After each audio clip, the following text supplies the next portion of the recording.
We get a lot of email questions here on a daily basis, and one of the most common questions is, can you give me a timeline of where I should be in my training for my dog that's this old or that old? And the answer is no. But this short video, Michael Ellis will talk about timelines in training to give you an idea of why the answer is no.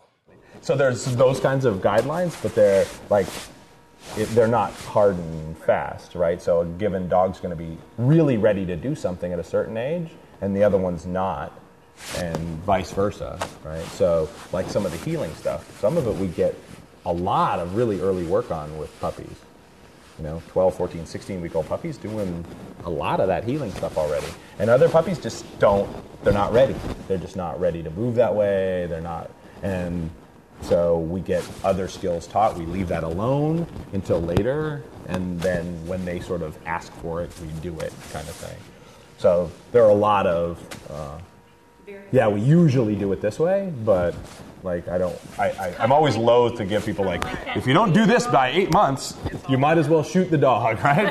Because you're never going to get it then, right? But there are people out there that want that from me, of course, right? So that's one of the ideas, that's one of the things that makes some of what we do popular is that we have broken it down into pieces and made it kind of clear and said, you can take this step, and then you can take this step, and you can take this step. And that's definitely, there's a lot of people in the training world that are looking for that, right? That don't have the experience themselves to make judgments in the moment, which takes a lot of time and experience to get to that spot. So it's much nicer if somebody says, hey, do this, and then do this, and then do this, like a building block thing.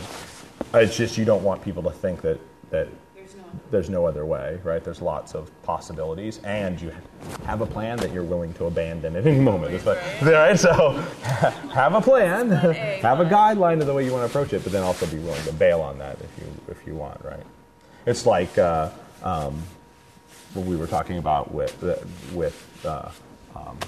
Robin Stobe the other day, and saying hey, he needs to get his ass corrected for that stuff, right? But I have some other dogs that are older than that if they did the same thing, I would definitely not correct them, right? Just based on their whole demeanor, their level of sensitivity, the way they've been behaving, why I think they were doing what they're doing, and all that kind of stuff. And those are the kinds of things that, if you say, hey, well, don't use any leash corrections until your dog's 18 months old, or if you don't use any of that, those kinds of things are the ones I'm loath to put down. But, yeah, guidelines is no problem. 12 weeks to 3 years. Yeah, exactly. Well, I don't know if you guys met. There was a guy that just went through a whole bunch of our classes named Larry McPherson. He's a retired photography professor. You may have met him. Tall, skinny guy, retired. And he's a retired college professor, and he thinks he wants to take up dog training as a career. Super nice guy, very in his head for sure, everything's intellectual. And he wanted that for every class. Can you give me a week-by-week thing that you would do in raising a dog for production work? At week 7, would you do this, or would you wait till week 8.3? The third day of the 8th week, do you do that? And he's all, could you write that all down? I'm like, no. I can't.